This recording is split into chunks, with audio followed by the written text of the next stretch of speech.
Shtatzania është një periudhë e mrekullueshme, plot emocione, ndjenja të reja dhe shumë këshilla. Ndonjëherë, aq shumë sa ndihesh sikur je në mes të një forumi ku të gjithë flasin njëkohësisht. Nëna, gjyshja, fëmijëja, mike që sapo ka lindur dhe interneti. Por, mes këtyre zërave, shumë gra përballen me mitet e shtatzanisë. Besime të vjetra që përsëriten brez pas brezi, pa ndonjë bazë shkencore. Në këtë video, do të hetim dritë mbi mitet më të zakonshme gjatë shtatzanisë. Do të sqarojmë pse janë të gabuara dhe çfarë thot vërtet shkenca. Miti i parë: nëse ke bark të rrumbullakët, do lindësh vajzë. Nëse ke bark të mpret, do lindësh djalë. Ky është ndoshta mendimi më popullor që dëgjon çdo grua shtatzan. Në fakt, forma e barkut nuk ka asnjë lidhje me gjininë e bebit. Forma e barkut ndikohet nga pozicioni i bebit në mitër, toni i muskujve abdominal, sasia e lëngut amniotik dhe fiziku i vet nënës. Një bark i mpret thjesht do të thotë që bebi është i pozicionuar ndryshe, ose që muskujt e barkut janë më të fortë. Pra, barku nuk tregon nëse mban vajzë apo djalë. Është një mit i pastër që vazhdon të jetojë vetëm sepse e kemi dëgjuar gjithmonë. Miti i dytë: nëse ha shumë ëmbëlsirë, do kesh vajzë. Nëse ha krip, do të kesh djalë. Një tjetër klasik i mitologjisë së shtatzanisë. Edhe pse është e vërtet që shumë gra shtatzan kanë dëshira të çuditshme për ushqim, këto dëshira nuk kanë lidhje me gjininë e fëmijës. Dëshirat ushqimore ndodhin për shkak të ndryshimeve hormonal dhe kimik në trupin e nënës, jo për shkak të faktit nëse në bark ka vajzë apo djalë. Pra, nëse sot ke dëshirë për çokoladë dhe nesër për kastravec turshi, kjo thjesht do të thotë që trupi yt po kalon një stuhi hormonale, jo që po parashikon gjininë e bebit. Miti i tretë: s'duhet të pish kafe gjatë shtatzanisë. Një mit që shpesh i trem nënat e reja. E vërteta është se kafeja nuk është e ndaluar, por duhet konsumuar me masë. Sipas studimeve ndërkombëtare, deri në 200 mg kafeinë në ditë është e sigurt për nënën dhe bebin. Kjo përkthehet në rreth një filxhan kafeje të zakonshme në ditë. Problemi lind kur kafeja teprohet, sepse kafeina mund të kalojë placentën dhe të ndikojë në rrjetet e zemrës së fetusit ose në peshën e lindjes. Por, një kafe në mëngjes? Po, mund ta pish pa ndjenjë afaj. Miti i katë: nëse lyesh më shumë krem, nuk do të dalin strijat. Do të doja të ishte e vërtet, por realiteti është pak më ndryshe. Strijat shkaktohen jo vetëm nga mungesa e hidratimit, por nga faktorë gjenetik, ndryshimet hormonale dhe mënyra si shtrihet lëkura gjatë shtatzanisë. Kremrat e mirë mund të zbusin kruarjen dhe të përmirësojnë elasticitetin e lëkurës, por nuk mund të parandalojmë plotësisht daljen e strijave. Pra po, kremat ndihmojnë, por nuk janë shkop magjik.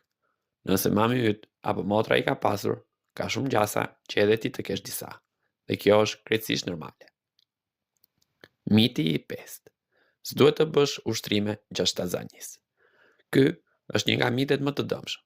Në mungesë të ndonjë kontraindikacioni mjekësor, aktiviteti fizik është shumë i shëndetshëm gjatë shtatzanisë. Ecja, noti, yoga për shtatzëna apo stërvitje të lehta ndihmojnë në përmirësimin e qarkullimit të gjakut, reduktimin e dhimbjeve të shpinës, uljen e stresit dhe përgatitjen e trupit për lindje.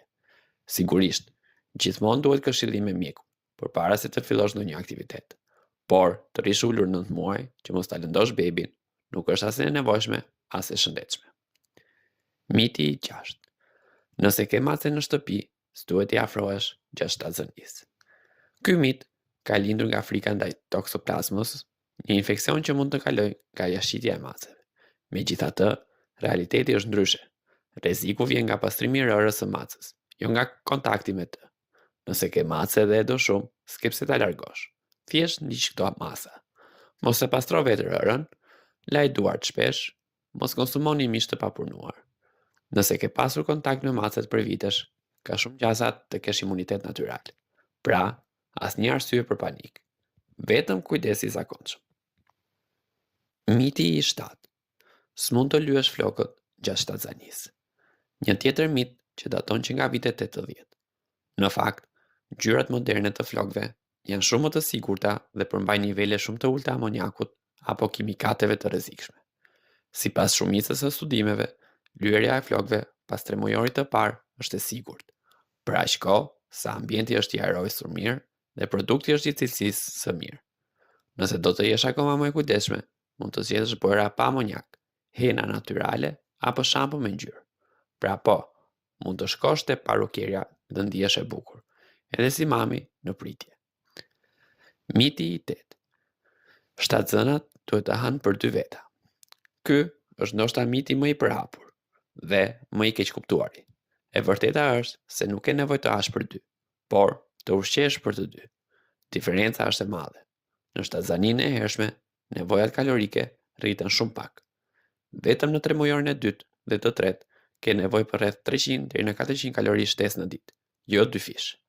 Ajo që ka rëndësi është cilësia, jo sasia e ushqimit. Pra, në vend që të shtosh një pjatë makarono, më mirë shto një vak të vogël të shëndetshëm. Fruta, arra, kos, perime, proteina.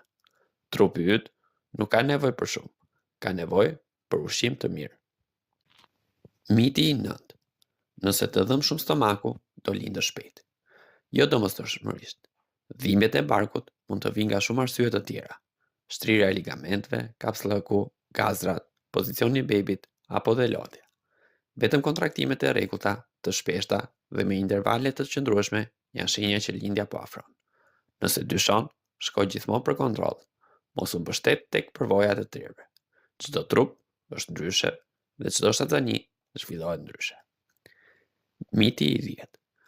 Nuk duhet të shikosh video ose të mendosh për gjëra të frikshme se ndikon tek bebi. Kjo vjen nga një besim i vjetër që emocionet e nënës ndikojnë drejt për drejt tek pamja apo shëndeti i bebit. Në realitet, bebi nuk ndikohet nga ajo që sheh në TV apo mendon nëna, por nga hormonet e stresit, nëse ajo është shpesh e friksuar ose e stresuar. Pra, ndikimi nuk është magjik, por biologjik. Stresi i vazhdueshëm mund të ndikojë në presionin e gjakut, gjumin dhe mirëqenien e nënës. Dhe kjo ndikon indirekt edhe tek bebi. Ndaj po, kujdes me stresin, por s'ka pse të kesh frikë të shohësh një film thriller. Miti i 11. Pas lindjes, ngjiri vjen me një herë. Jo gjithmonë. Qumshti zakonisht fillon të vi pas 2 deri në 5 ditësh, ndërsa në fillim trupi përdor kolostrum, një lëng i artë, shumë i pasur me proteina dhe antitrupa. Kjo është plotësisht normale dhe nuk do të thotë se nuk ke qumësht. Miti s'ke qumësht nëse nuk të fryen gjinjt, i ka ardhur koha të marrë fund. Trupi i nënës di çfarë bën. Ai përgatitet me ritmin e vet. Mjafton durim, kontakt me bebin dhe mbështetje. Shtatzania është periudha ku trupi, mendja dhe shpirti kalojnë transformimin më të madh të jetës. Por përveç ndryshimeve të mrekullueshme, ajo sjell shumë informacione të gabuara, që shpesh shkaktojnë frikë dhe pasiguri. Të njohësh të vërtetën pas miteve është mënyra më e mirë për të kaluar këtë periudhë, me qetësi, vetbesim dhe dashuri ndaj trupit tënd. Kështu që herën tjetër kur dikush të thotë mos pi ujë të ftohtë, se të ftohet bebi, buzëqesh. Falenderoje dhe vazhdo ta pish me qetësi, sepse tani e di më mirë. Nëse ju pëlqejnë videot tona, ju ftojmë të na bëni like, comment, share dhe subscribe. Faleminderit.